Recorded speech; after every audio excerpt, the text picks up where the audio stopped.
사도행전 1장 1절부터 11절입니다. 이제 오늘부터 5, 6월 두 달 동안 사도행전을 묵상하게 되었습니다. 사도행전이 총 28장인데 5, 6월 두 달을 하는 걸 보면 한 장을 거의 두 번 정도씩 대충 그렇게 나누어서 묵상을 한다라고 계산을 할 수가 있겠죠.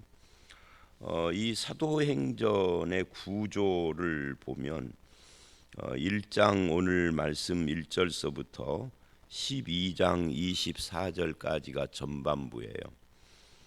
여기는 주로 준비에 관한 내용입니다. 어떤 준비냐면 오늘 읽은 이 말씀에 땅끝까지 이르러 복음을 전하라라고 했는데 그 땅끝까지 이르러 복음을 증거하기 위한 준비를 하는 거죠. 그 준비라는 것이 대체로 핵심이 어디에 있느냐면 복음의 장벽을 제거하는 거예요. 그래서 복음의 장벽을 제거하니까 이제 막힘이 없이 땅끝까지 세상을 향하여서 복음을 전할 수가 있게 된 거죠. 그래서 예루살렘에서 시작해서 유대, 사마리아, 땅끝까지라고 확장되는 복음의 준비다. 여기서의 중심 인물은 베드로입니다.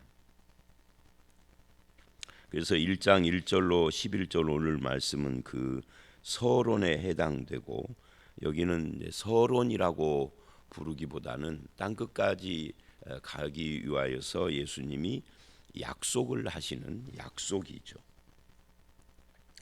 그리고 내일 말씀인 12절서부터 26절까지는 12제자와 120문도가 기도하는 그런 모습이 나오고요. 이제 2장서부터 6장 7절은 예루살렘 교회에 대한 이야기를 하고 있습니다. 그리고 6장 8절서부터 9장 31절까지는 유대와 사마리아 교회에 대한 이야기가 나오고요. 9장 32절서부터 12장 24절까지 전반부 마지막은 이방인 전도를 위한 준비. 여기에 핵심은 고넬료를 전도하는 그 내용이죠. 이렇게 전반부가 마무리가 되고요.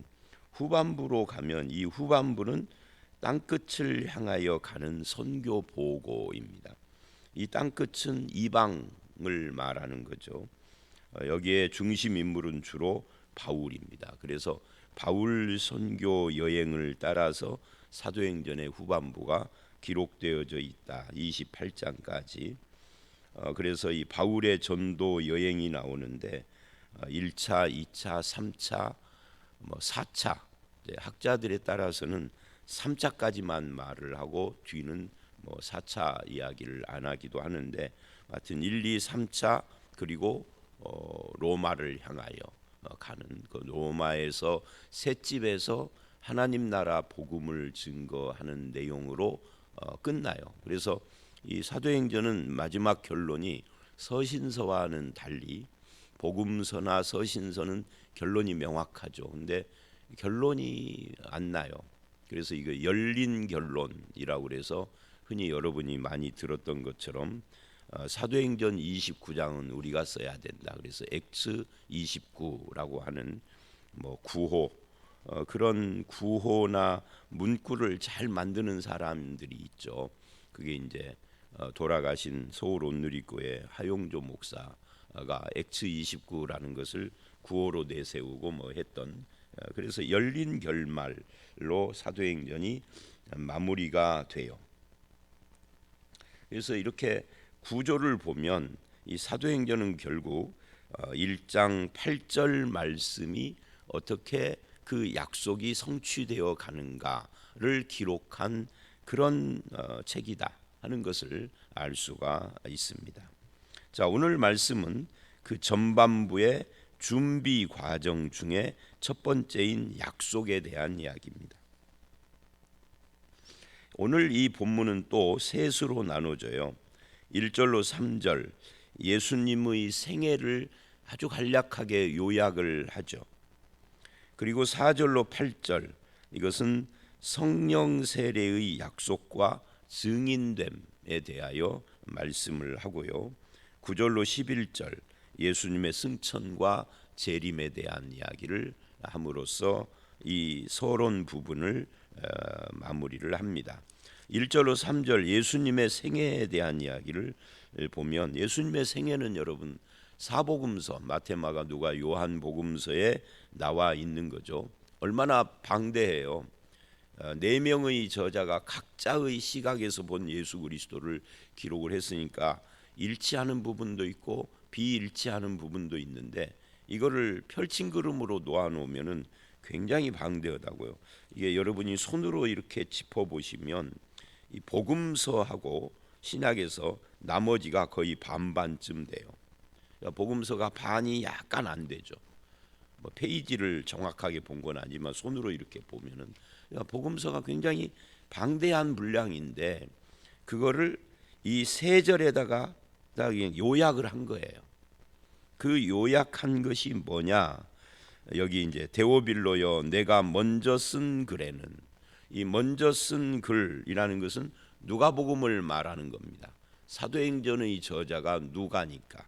물론 성경은 구약이든 신약이든 저자 문제에 가면은 여러 가지 이론들이 있고 해석이 있고 그래요. 근데 그건 이제 학자들이 학문적 차원에서 자기들끼리 논쟁하라고 하고 그냥 우리는 그런 복잡한 것 중요하지 않아요. 이 누가가 쓴 사도행전 그래서 누가복음에서 이어져서 많은 사람들이 사도행전을 누가행전 뭐 이렇게 부르기도 해요. 또 어떤 사람은 성령에다 포커스를 맞춰서 성령행전이라고 부르기도 해요. 누가행전은 저자를 중심으로 한 거니까 타당하고요. 성령행전이라는 표현은 저는 개인적으로 별로 타당성이 없다라고 생각을 합니다. 성령의 은사 좋아하는 분들이 주로 그렇게 표현을 하죠. 그리고 못 모르고 따라가는 사람들이 그렇고요. 근데 여러분 사도행전을 여러 번 반복적으로 깊이 읽거나 묵상을 해보십시오. 성령이 도드라지게 나오진 않아요. 성령님은 항상 복음서도 그렇고 사도행전도 그렇고 항상 은밀하게 우리 속에서 역사하시는 분이지 전면에 드러나는 분이 아닙니다. 오히려 전면에 드러나는 것은 예수 그리스도고 예수 그리스도 중에서도 사도행전에서는 십자가보다 부활을 더 많이 강조를 해요. 합하면 십자가와 부활인 거죠. 그래서 예수 그리스도가 주인공이지 차라리 성령행전하고 성령에다가 맞출 것이 아니라 예수행전이라고 하는 것이 더 옳아요. 사도행전을 한번 다시 읽어보십시오. 세 명마다 보는 약간의 분량씩 읽는 이거 말고 그냥 통독으로 하루 만에 한번 시간 내서 휴일 같은 때 오늘 뭐 노동절인가 그러잖아요. 쭉 한번 읽어보세요. 이걸 이런 관점을 가지고 성령을 강조하는가 예수를 강조하는가. 예수 그리스도 그 이름이 이 그 이름을 선포할 때 사람들이 속에서 역사하는 분이 성령님이신 거죠. 성령을 강조하지는 않습니다. 하여튼 그렇습니다. 그래서 먼저 쓴 글은 누가복음을 말을 하고 복음서를 말하는 거죠. 그 복음서의 내용은 예수 그리스도가 누구신가에 대한 예수님의 행적이잖아요. 그래서 예수께서 행하시며 가르치시기를 시작하신부터 예수님의 공생에 이야기한 겁니다. 물론 태어난 이 출생에 대한 이야기도 있지만 여기에 데오빌로여라고 하는 이 데오빌로가 누구냐에 대해서는 크게 두 가지 해석이 있어요. 하나는 데오빌로라고 하는 어떤 그 유력한 인물을 가리킨다. 옛날 성경에는 데오빌로 각하여 이렇게 번역을 했어요. 그런데 새로운 성경에는 이 데오빌로여 이렇게 이야기를 한단 말입니다. 왜냐하면 두 번째 해석을 반영한 것 같아요. 이 데오라는 것은 하나님입니다. 빌로라고 하는 사랑이라는 단어예요. 이 둘을 합하면 하나님을 사랑하는 자 아니면 하나님이 사랑하는 자가 되죠. 제가 불가리아를 오래전에 갔다가 속으로 놀랬어요. 왜냐하면 불가리아의 어떤 한인 여자분이 불가리아 남자하고 결혼을 해서 제가 하는 강의에 왔더라고요. 그 남편도 함께. 이 남편 이름이 뭐냐 그랬더니 데오빌로야. 그래서 내가 이제 그냥 뭐 남의 이야기 가지고 뭐라고 할 수는 없고, 그래서 그 한인 부인에게 데오빌로가 뭔지 아느냐 그랬더니 모른대. 그래서 데오는 하나님이고 빌로는 사랑이요.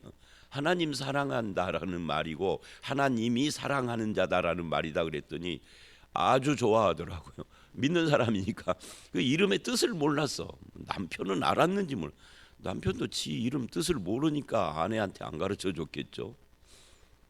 하여튼 그런 것입니다. 그러니까 첫 번째 해석이면 특별한 한 개인을 말하는 거고, 두 번째 해석이면 하나님을 사랑하거나 하나님의 사랑받는 모든 크리스찬, 이방인이죠. 이방 그리스도인을 대상으로 하는 거겠죠. 어쨌든 둘 다 공통점은 이방인이에요. 그래서 누가복음은 이방인을 대상으로 한 성경이죠. 복음. 그래서 누가복음만의 특징이 있는 거예요. 누가복음도 수신자가 데오빌로니까. 이 사도행전은 말할 것도 없죠. 그래서 이방의 시각에서 복음이 이스라엘 유대 민족만의 것이 아니다라는 것을 보여주는 것이 굉장히 강한 색채로 등장을 하고, 그게 주로 전반부에 있습니다. 그래서 복음의 장벽을 제거하는 거죠. 자, 어쨌든 간에 이 사도행전은 그런 특징을 가지고 있으면서 예수님의 행적을 이야기를 한다. 그리고 어디까지냐 하면은 그가 택하신 사도들에게 성령으로 명하시고 승천하신 날까지의 일을 기록하였다. 2절이죠. 성령으로 명하시고 무엇을 명했을까요? 예수 그리스도의 이 복음을 전하라고. 예를 들면 마태복음 28장 같은 곳에 가서 모든 민족으로 제자를 삼아 아버지와 아들과 성령의 이름으로 세례를 주고 라고 했던, 가르쳐 지키게 하라 했던 그 사명, 그 명령, 그리고 승천까지를 기록을 했다. 누가복음 끝을 보면 그렇게 나와 있죠. 그러니까 복음을 요약한 거예요. 2절로. 또 3절을 보면 그가 고난 받으신 후에, 이 고난은 뭐죠? 십자가죠. 십자가에 죽으신 후에 그들에게 확실한 많은 증거로 친히 살아계심을 나타내사 부활을 이야기를 하는 거죠. 살아계신 부활을 증거하셨다, 나타내셨다. 얼마 동안? 40일 동안. 그러면서 이 십자가와 부활, 그리고 부활 뒤에 승천이죠. 이 승천하시기까지 40일 후에 승천을 하셨으니까 이 40일 동안 예수님이 제자들에게 나타날 때마다 하신 말씀들이 있죠.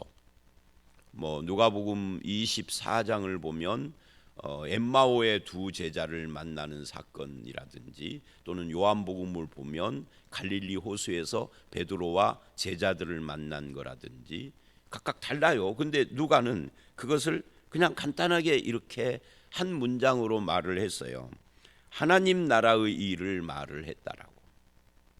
하나님 나라가 뭐죠? 어제 이제 제자반 성경 공부 저녁에 했었는데 그 주제가 하나님 나라가 뭐냐였어요. 하나님 나라의 현재성, 미래성. 근데 하나님 나라란 하나님이 왕으로 통치하시는 나라예요. 그럼 여기서 하나님은 누구냐면 예수 그리스도입니다. 예수님이 오신 것을 하나님 나라가 왔다, 천국이 왔다. 그리고 그 예수 그리스도가 이제부터 십자가에 죽으셔서 자신이 통치할 사람들의 죄를 해결하시고, 왜냐하면 죄를 해결하지 않으면 하나님 나라에 들어올 수 없으니까 십자가에서 해결하고, 부활로 사망 권세를 폐하시고, 그래서 죄와 사망 권세, 이 사탄이 가지고 있는 권세, 무기죠. 이것을 폐하시고 승리하시고, 그래서 이제 하나님 나라에 사람들이 들어올 수 있도록 문을 여신 거죠. 그리고는 사망 권세와 죄를 폐하신 뒤에 예수님이 그들을 통치하시는 거죠. 그래서 하나님 나라는 예수 그리스도와 왕이 돼서 통치하고, 그 백성된 사람들은 그 왕이신 주님이신 예수 그리스도에게 도마처럼 나의 주, 나의 하나님, 나의 왕이라고 고백을 하며 순종하는 나라. 통치와 순종. 그래서 하나님 나라에는 그 백성을 하나님의 자녀라고 부르지 않고 백성이라고 부르죠. 하나님 나라를 가정으로 표현할 때는 아버지와 아들 또는 아버지와 자녀라고 하는데, 하나님 나라만 이야기할 때는 왕과 순종하는 백성, 통치 행위를 강조를 하는 거라고요. 그것이 이제 예수님 십자가 부활 승천하신 이후에 하나님의 교회와 성도들의 그 삶을 이야기를 하는 겁니다. 그래서 회개라는 것은요, 정치적으로 돌아서는 것과 똑같아요. 내가 저 나라에 속했다가 이 나라로 돌아온 거죠. 이거를 회개라고 하는 겁니다. 그런데 이것이 정치적인 이야기가 아니라 하나님의 통치를 말한다. 신정 정치인 거죠. 그 다음에 이제 이게 서론이고요. 예수님의 생애에 대한 이야기를 한 다음에 4절로 8절 성령 세례와 약속과 성령 세례의 약속과 증인됨에 대한 이야기인데요. 거기 4절을 보면 사도와 함께 모이사 이제 승천하시기까지 그 40일 동안에 일어난 일을 이야기를 하는 겁니다. 분부하여 이르시되 예루살렘을 떠나지 말라. 그리고 내게서 들은 바 아버지께서 약속하신 것을 기다리라. 내게서 들은 바, 예수님은 미리 말씀을 하셨던 거예요. 언제 말씀을 하셨죠?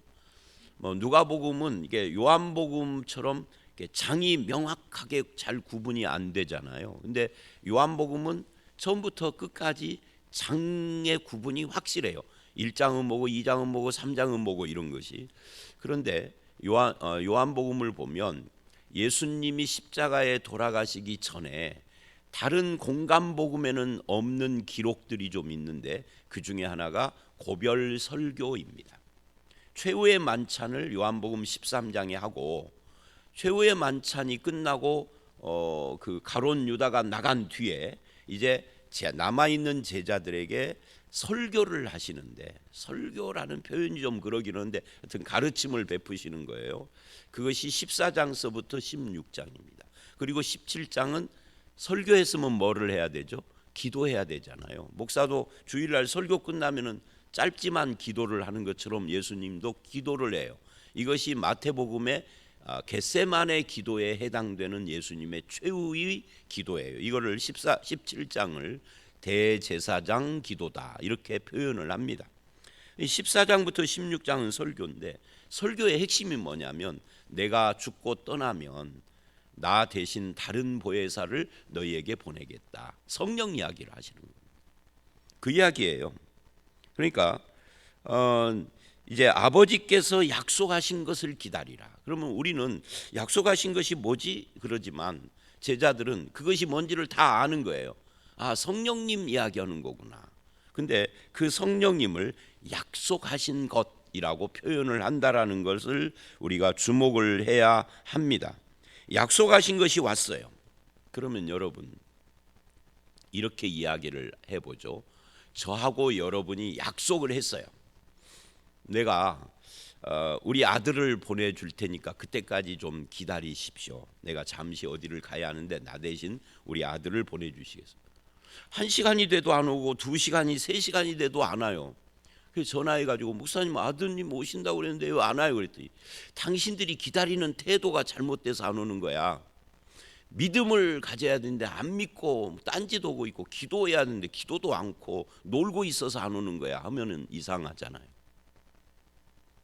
내 아들을 보내주겠다는 약속을 했으면 기다리는 사람들의 태도하고 상관없이 와야 할 거 아니에요. 무슨 말인지 이해가 되십니까? 즉 약속하신 성령이 오는 것은 사람들이 기도했냐 안 했냐, 믿음을 가지고 있었느냐 없었느냐, 무슨 약속하신 성령을 받을 만한 자격 조건을 갖췄느냐 안 갖췄느냐 이런 거고 상관없이 약속이라니까요. 안 왔어. 내 아들이 안 간 이유는 너네들 태도가 불량해서 안 간 거야 라고 하면은 약속 어긴 거죠. 그건 신실하신 것이 아닌 거죠. 하나님이신 예수님이 이 말했다 저 말했다 거짓말하신 거죠. 약속은 기다리는 사람하고 상관없이 약속하신 분이 지키는 거죠. 이 성령은 기다리는 사람하고 상관없이 오시는 거예요. 이제 그거를 내일 말씀, 모레 말씀, 사도행전 2장까지를 보면은 확실하게 나와요. 오늘은 그러니까 약속 자체니까. 이것을 뭐라고 그러죠? 당위라고 하는 겁니다. 당연히 약속하신 분이 이루시는 거고 지키시는 거죠. 기다림의 태도, 어떻게 기다리느냐 이거고는 아무 상관. 여기에서 약속하신 것을 기다리는데 기도하면서 기다려야 돼, 잠자지 말고 기다려야 돼, 열심으로 기다려야 돼, 그런 말 없습니다. 그냥 약속하신 것을 기다리면은 약속하신 것을 약속하신 때에 보내줄 거야. 때 이야기는 여기 안 나오지만 이제 내일 모레 말씀까지 가면은 그 때가 있는 거예요. 때. 그래서 오순절인 거죠. 오순절을 비껴서 오시면은 성령이 아니야. 그건 그냥 어떤 귀신이 온 거겠지. 그죠? 자, 그래서 이 약속하신 것이라는 것이 굉장히 중요한 표현입니다. 그래서 이것이 5절하고 연결이 돼요. 그 의미가. 요한은 여기서 요한은 세례 요한입니다. 물로 세례를 베풀었지만 너희는 몇 날이 못되어 성령으로 세례를 받으리라 하셨느니라. 이게 굉장히 특별한 지금 말씀입니다. 우리는 그냥 쓱 지나가지만 잘 생각을 해보십시오. 지금 성령으로 세례를 받는다라는 것에서 두 가지가 특별해요. 하나는 첫 번째는 요한, 세례 요한의 물 세례와 비교를 했다는 거예요. 그러면 세례 요한이 물 세례를 주던 일을 기록한 것이 어디입니까? 마태복음 3장, 누가복음 3장이에요. 누가도 그걸 기록을 했거든요. 거기 보면 세례 요한이 세례를 베풀면서 자기 뒤에 오시는 예수님의 세례를 이렇게 표현을 합니다. 내 뒤에 오시는 이, 나는 그의 신발끈을 풀기도 감당 못할 정도로 위대하신 하나님의 아들이 오시는데 그분은 나처럼 물이 아니라 불과 성령으로라고 한단 말이죠. 이게 중요해요. 불과 성령으로. 한국 사람들, 기독교인들이 오해하는 것 또 하나. 제가 새벽에 한국 기독교인들 오해에 대한 이야기를 참 많이 하죠. 지금 최근에. 근데 오해가 오해니까 잘못 배운 거예요. 목사들한테. 그게 뭐냐면 불 이꼴 성령이라고 한다는 거죠. 근데 누가복음이나 마태복음에 그걸 말하는 세례 요한이 그 말을 하는 그 장면을 가서 직접 잘 읽어보면 불 이꼴 세례가 아니라 불과 성령이에요. 불 이꼴 성령이 아니고 불 세례, 성령 세례가 달라요. 그런데 여기서는 불 세례를 생략해 버렸어. 여기서 질문을 해야 하는 겁니다. 왜 누가가 쓴 사도행전과 누가복음은 같은 이야기를 하면서 누가복음에서는 불 세례를 이야기하는데 여기서는 불 세례를 빼버렸을까? 마태도 마찬가지예요. 마태는 왜 불 세례를 말하는데 누가는 사도행전에서 불을 뺐을까? 그래서 마태복음 3장과 누가복음 3장을 읽어보면 이런 걸 발견해요. 거기서는 그 세례 요한의 설교의 대상이 하나님의 백성과 하나님의 백성이 아닌 사람들이 혼재되어 있는 상황이에요. 독사의 자식들아 하고 회개의 합당한 열매를 맺어라. 누가 너희를 세례 받으라고 했느냐 뭐 막 야단을 치면서 불로 세례, 성령으로 세례를 이야기를 하신다. 그래서 그 말씀을 하는 앞뒤 문맥, 그러니까 근접 문맥, 먼 문맥을 보면 대상이 그렇고요. 가까운 문맥을 보면 불이 심판의 세례입니다. 앞뒤에 나와 있어요. 앞문장도 그러고 뒷문장도. 우리는 앞문장 뒷문장을 안 보고 이것만 똑 띄어서 이단들처럼 봐.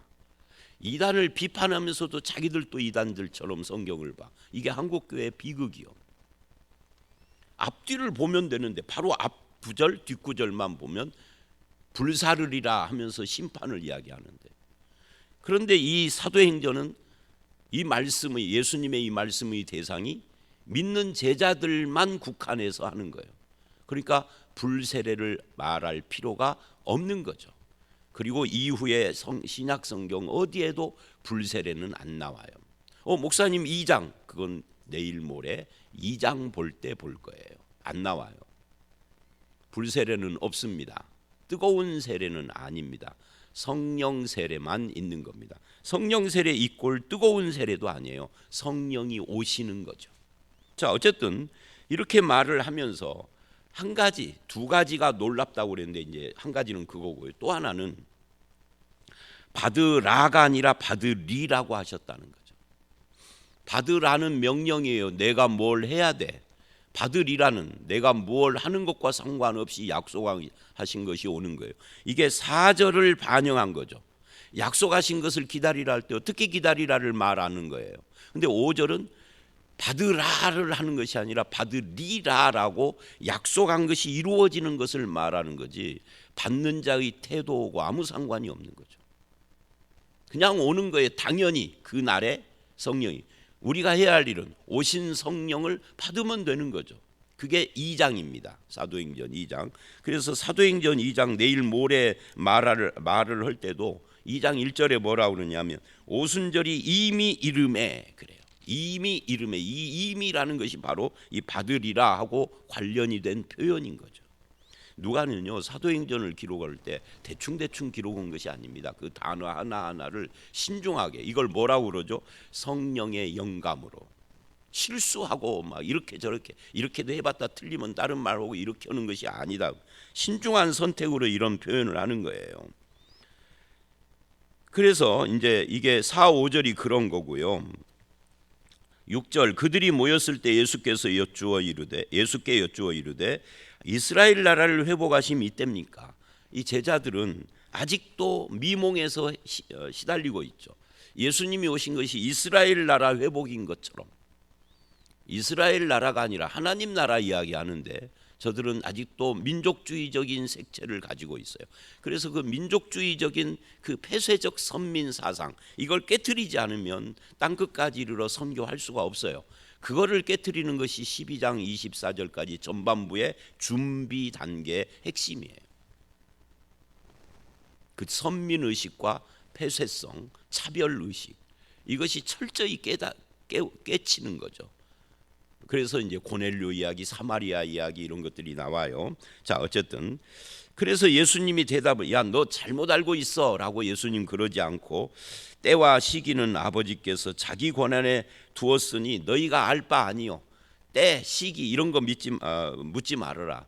예수님 재림 뭐 그런 거 뭐 1992년 뭐 10월 며칠 이거 다 사기야. 그런 건 너희들이 알 거 없어. 주님이 오신다가 중요한 거지 때와 시기는 너희들의 소관이 아니야. 하나님께서 이제 복음서에 보면은 천사도 모르고 그 때와 시기는 아들도 모르고 예수님이 자기도 모르고 아버지만 아신다 이렇게 표현을 함으로써 거기에 관심 갖지 말라 그러는 거예요. 그리고 이래요. 오직이라는 말은 그런 건 관심 갖지 말고 오직 이것만 관심 가져라. 그게 뭐냐?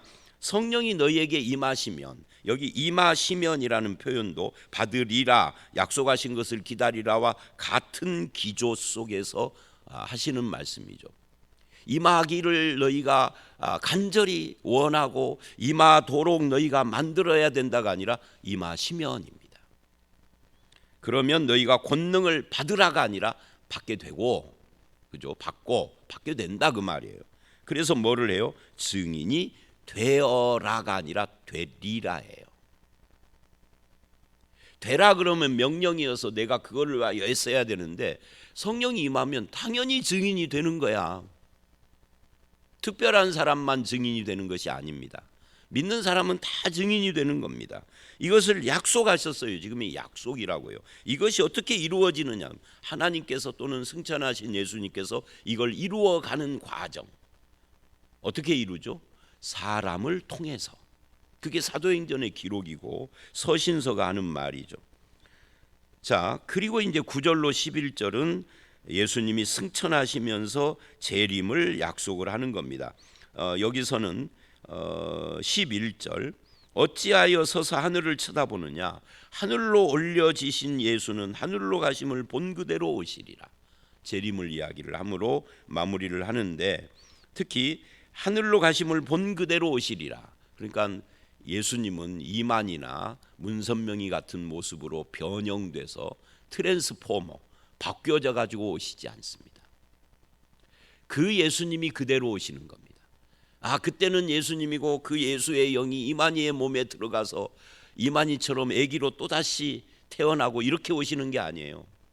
초림의 예수는 아기로 태어나서 인간의 길을 걸었지만 재림의 예수는 아기로 태어나는 게 아니라 인간의 고난의 모습으로 오는 게 아니라 하늘 영광 그대로 온다고, 올려가신 본 그대로 영광 속에서 오고 믿음과 상관없이 모든 자들이 그를 창으로 찌른 자도 보게 될 것이다. 그러니까 신불신 상관없이 예수의 재림은 모두 맞는 거지, 여기 와서 우리들끼리 여기에 속한 사람들만 예수 오신 것을 알아먹는 그건 이단인 겁니다.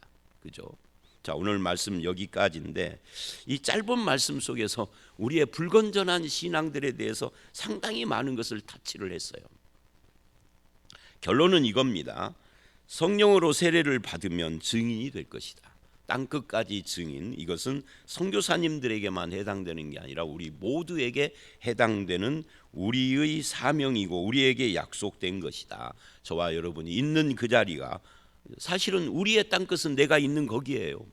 내가 가 있는 곳이 땅끝인데 거기서 이방인들이 다 땅끝이라면 증인, 나는 복음의 증인이다 하는 이 사명, 이것을 잊지 않고 살아가는 저와 여러분들이 다 되시기를 주의 이름으로 축원합니다. 함께 기도하겠습니다. 하나님 아버지, 이 사도행전 묵상을 시작하는데 하나님 나라의 일을 말씀하신 주님이 그 하나님 나라의 복음을 들고 성령이 임하면 땅끝까지 내 증인이 되리라라고 말씀을 하셨습니다. 당연히 믿는 자는 증인의 삶을 살아야 하는 것인데 오늘 우리의 삶의 현장에서 복음의 증인으로 살 수 있도록 힘 주시고 또한 그것에 대하여 늘 마음이 깨어있는 저희들이 되게 하여 주시옵소서. 예수님 이름으로 기도드려 싸움나이다. 아멘.